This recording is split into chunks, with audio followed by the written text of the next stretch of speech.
రాష్ట్రంలో రేవంత్ రెడ్డి దౌర్జన్యాలు ఎక్కువైపోతున్నాయి. కేసీఆర్ పై సిట్ విచారించడం సరికాదని మాజీ ఎమ్మెల్యే పైలట్ రోహిత్ రెడ్డి అన్నారు. కేసీఆర్ పై సిట్ విచారణకు వ్యతిరేకంగా తాండూరు పట్టణంలోని ఇంద్రాచౌక్లో ఆదివారం మానవహారంతో పాటు శాంతియుత నిరసన కార్యక్రమంలో స్థానిక బీఆర్ఎస్ పార్టీ శ్రేణులతో కలిసి పాల్గొన్నారు. తెలంగాణ రాష్ట్రం సాధించిన కేసీఆర్ పై ఈ విధంగా రాజకీయ వేధింపులు చేయడం సరికాదన్నారు. మీకు చేతనైతే మీరు ఏదైనా ప్రజలకు చేయాలనుకుంటే ముందు 6 గ్యారంటీలు 420 హామీలను ముందుగా అమలు చేయాలన్నారు. ఈ కార్యక్రమంలో బీఆర్ఎస్ పార్టీ నాయకులు తదితరులు పాల్గొన్నారు.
పార్టీ బంధుకు పిలిపించిన ఉత్తర నియోజన మాజీ ఎమ్మెల్యే రోహిత్ రెడ్డి గారికి, మాజీ గ్రంథాలయ చైర్మన్ రాజు గారికి, శ్రీనివాచారి గారికి మరియు అదేవిధంగా బీఆర్ఎస్ పార్టీ కార్యకర్తలందరికీ రెండు నమస్కారం. ఈరోజు తొలి జాతిపిత అయినటువంటి కేసీఆర్ సిట్ నోటీస్ ఇవ్వడం ఎంతవరకు సమంజసం? 6 గ్యారంటీలు అమలు చేసినామని నోటీస్ ఉంచినామా? రైతు బంధు ఇచ్చినామని నోటీస్ చేసినామా? 420 హామీలను ఇచ్చినామని నోటీస్ ఉంచినామా? అయ్యా కేసీఆర్ గారు చేసిన దాంట్లో నువ్వు 10% చేయలేవు. నువ్వు ఇచ్చిన హామీల ముందు నెరవేర్చి పబ్లిక్ లాగా నువ్వు ఏది చేసినా అన్ని దొంగ నాటకాలు చేస్తున్నావు. నువ్వు కేసీఆర్కి నోటీసులు ఇచ్చి కేసీఆర్ దగ్గర పోయినావంటే ముందు మా దగ్గరికి రావాలి. ఇప్పుడు రాజుగారు చెప్పినట్టు తెలంగాణ 4 కోట్ల మందికి నోటీసులు ఇవ్వు. ముందు ఇచ్చిన తర్వాత కేసీఆర్ గారికి నువ్వు చేసే హామీలని మొత్తం సక్రమంగా ప్రజల్లోకి తీసుకెళ్ళు.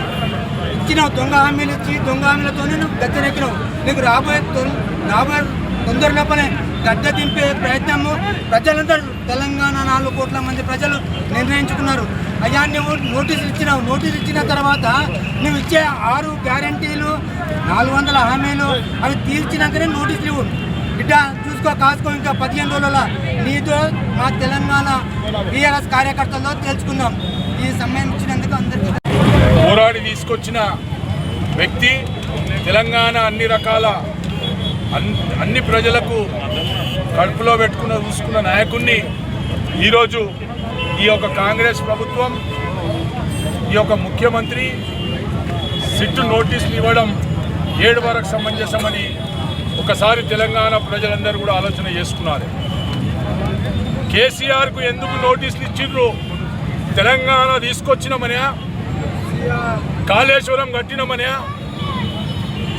లేకుంటే పాలమూరు రంగారెడ్డి తీసుకొచ్చినామనా, లేకుంటే పెన్షన్లు ఇస్తున్నామనే, జిల్లాకు మెడికల్ కాలేజ్ ఇచ్చినామని నోటీసులు ఇచ్చిండ్రా? షాదీ ముబారక్ 15 లక్షల మందికి ఇచ్చిందని నోటీసు ఇచ్చిండ్రా? కేసీఆర్ కిట్ ఈ తెలంగాణలో 15 లక్షల మందికి ఇచ్చినామని నోటీసులు ఇచ్చిండ్రా? లేకుంటే తెలంగాణ రైతు బంధు, రైతు బీమా అన్ని రంగాల్లో అన్ని రైతులకు ఆదుకున్నందుకోసం నోటీస్ ఇచ్చినా అని ఈ సందర్భంగా 4 కోట్ల తెలంగాణ ప్రజలందరూ కూడా ఆలోచన చేసుకోవాల్సిన అవసరం ఉన్నది. ఒకవేళ నోటీసే ఇచ్చేది ఉంటే, ఒకవేళ కేసే పెట్టేది ఉంటే రేవంత్ రెడ్డి మీద కేసు పెట్టవలసిన అవసరం ఉన్నది. 6 గ్యారంటీలని 420 హామీలని ఈరోజు ప్రజలకు మోసం చేసింది కదా. ఆయనకు నోటీసులు ఇవ్వాలి, ఆయనకు జైల్లో వేసి ఒక్కల్లో వేయాలని చెప్పేసి కూడా ఈ సందర్భంగా కోరుకుంటూ, మరి తెలంగాణలో ఉన్న ప్రజలందరూ కూడా ఆలోచన చేసుకోండి. కేసీఆర్ని ముడితే మాత్రం ఈ తెలంగాణ అగ్గి గుండం అవుతుందని చెప్పేసి కూడా మరొక్కసారి ఈ సందర్భంగా చెప్పుకుంటూ, కార్యకర్తలందరూ కూడా ప్రజల్లోకి తీసుకెళ్ళండి. ఈ కాంగ్రెస్ చేస్తున్న అరాచకాలను అన్ని కూడా ప్రజల్లోకి చెప్పి టీఆర్ఎస్ పార్టీకి అండగా ఉండే విధంగా మీరు అందరూ కూడా ప్రయత్నం చేయాలని చెప్పి చేసుకుంటూ, మరి ముఖ్యంగా ఈరోజు మన యువకుడు ప్రాణాలు కోల్పోయిండు. మరి చాలా బాధాకరం. ఇటు యువకులకు కానీ పార్టీకి కానీ తాండూరులో ఉన్న యువకులందరూ కూడా తీరని లోటు. మరి ఆ కుటుంబానికి రోహిత్ రెడ్డి గారు అండగా ఉంటారు, టీఆర్ఎస్ పార్టీ అండగా ఉంటుంది. మేమంతా అందరూ కూడా అండగా ఉంటాం. ఎవరైతే ఆయనకు ఇబ్బంది పెట్టినరో వాడు కాంగ్రెస్ పార్టీ మంత్రి కానీ, వాడు ఎమ్మెల్యే కానీ, వాడు కాంగ్రెస్ నాయకుడు కానీ, మిగతా బ్రోకర్లు ఎవరైతే తాండూరులు ఉన్నారో మా ఒక నాయకుడిని తిప్పలు పెట్టి ఈరోజు ఆత్మహత్య చేసుకొనికే ప్రవోక్ చేసిరు. కాబట్టి ఆ కొడుకులకు కూడా వదిలే పరిస్థితి లేదని చెప్పేసి కూడా ఈ సందర్భంగా చెప్పుకుంటూ, ఆయన ఆత్మకు శాంతి కలగాలని మరొక్కసారి యువకులందరూ కూడా ధైర్యంగా ఉండండి. ఇలాంటి పరిణామాలు చేసుకోకుండా ఎవరు కూడా మీకు పార్టీ అండగా ఉంటుంది, రోహిత్ రెడ్డి అండగా ఉంటాడు, మేమందరం కూడా మీకు అండగా ఉంటాం. కాబట్టి ఆయన ఒక ఆత్మకు శాంతి కలగాలని చెప్పేసి ఈ సందర్భంగా అందరం కూడా కోరుకుంటూ, మరి మధ్యాహ్నం కూడా ఆయనకు సంతాప సభ కూడా ఏర్పాటు చేసినాము. ఆడికి కూడా అందరు యువకులు కూడా రావాలని చెప్పేసి కోరుకుంటూ, మరి సిట్ నోటీసులు కేసీఆర్కి ఒకవేళ ముడితే ఈ తెలంగాణ రాష్ట్రంలో ఒక్క కాంగ్రెస్ నాయకుడు మిలగడు, ఒక్క ఈ అధికారులు మిలగడు అని చెప్పేసి తెలియజేసుకుంటూ ముగిస్తున్నాను. జై పార్టీ రేవంత్ రెడ్డి అరాచకాలు దౌర్జన్యాలు మరీ ఎక్కువైపోతా ఉన్నాయి.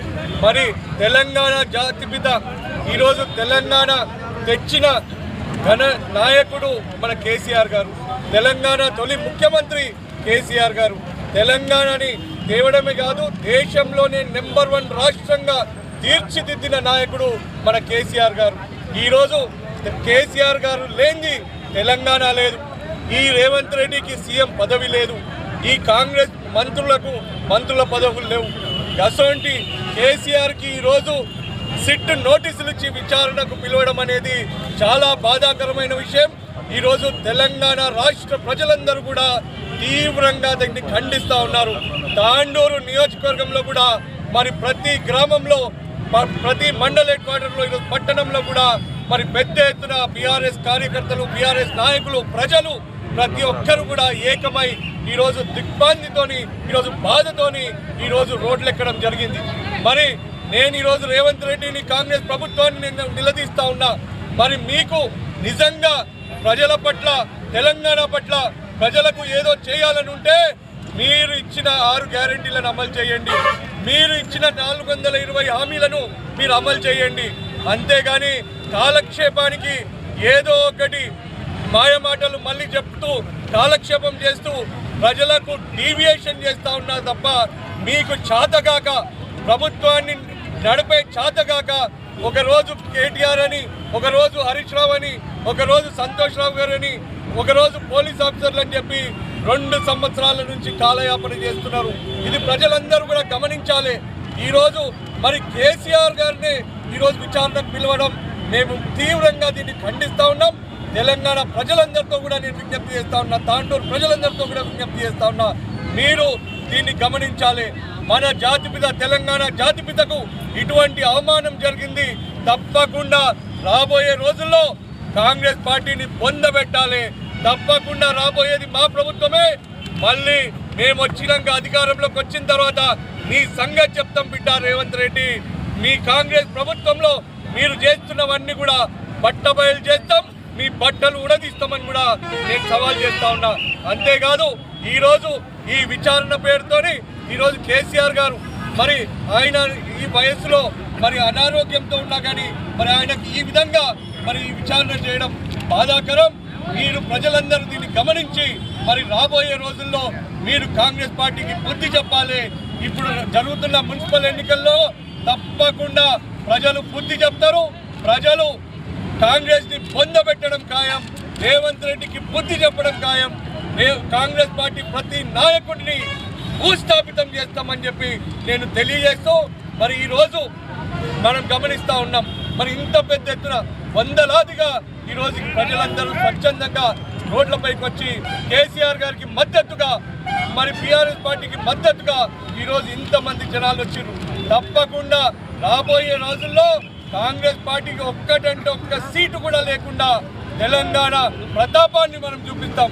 తెలంగాణ అంటేనే ఉద్యమాన గడ్డ. తెలంగాణ పౌరులందరూ కూడా ఉద్యమ పోరాటాలు చేసిన శక్తి ఉన్నది. మరి ఇటువంటి ప్రజలు రాబోయే రోజుల్లో కూడా ప్రజలందరూ తెలంగాణ రాష్ట్ర వ్యాప్తంగా ప్రజలందరూ ఏకమై ఈ అరాచకాలు, దౌర్జన్యాలు, సెటిల్మెంట్లు, కమిషన్ల గవర్నమెంట్ అయిన కాంగ్రెస్ ప్రభుత్వాన్ని రేవంత్ రెడ్డిని కలిసి పొందబెడదామని చెప్పి నేను పిలుపునిస్తూ మరి తాండూరుకి సంబంధించి మా యువ నాయకుడు పటేల్ ప్రవీణ్ గారు మరి మరణించడం చాలా దిగ్భ్రాంతిని గురి చేసింది. చాలా బాధాకరమైన విషయం. ఈరోజు బీఆర్ఎస్ పార్టీ నాయకులము, కార్యకర్తలము, బీఆర్ఎస్ కుటుంబ సభ్యులందరూ కూడా ఈరోజు చాలా దిగ్భ్రాంతి చెందుతూ ఉన్నారు. మరి ఆయన ఆత్మకు శాంతి చెందాలని చెప్పి ఆ భగవంతుడు ఆ కుటుంబానికి ధైర్యాన్ని అన్ని విధాలుగా ఆదుకునే శక్తిని మరి ఆ భగవంతుడు కల్పించాలని చెప్పి ఆ భగవంతుని ప్రార్థిస్తూ మేము ఆ కుటుంబానికి మేము అండగా ఉంటాం.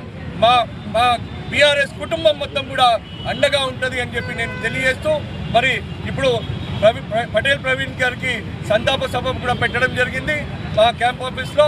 అందరూ కూడా దయచేసి అక్కడికి రండి అని చెప్పి మేము పిలుపునిస్తూ మరి ఆయనను ఈ విధంగా హింసించి ఆయన ఆత్మహత్య చేసుకోవడానికి కారణమైన ఏ ఒక్కరిని కూడా, అది ఎవరైనా సరే ఏ ఒక్కరిని కూడా విడిచిపెట్టేది లేదు అని చెప్పి మేము హెచ్చరిస్తూ నేను అదేవిధంగా ప్రతి ఒక్కరితో కూడా ముఖ్యంగా యువకులకు నేను విజ్ఞప్తి చేస్తూ ఉన్నా. మీరు ధైర్యం కోల్పోకండి. మీరు ఏదున్నా కానీ మరి మా దృష్టికి తీసుకొని రండి. మేము మీకు అండగా ఉన్నాం. మన పార్టీ అండగా ఉంది. మేమందరం కూడా మీకు అందుబాటులో ఉంటాం. మీరు ఎవ్వరు కూడా ఇటువంటి నిర్ణయాలు తీసుకోవద్దు.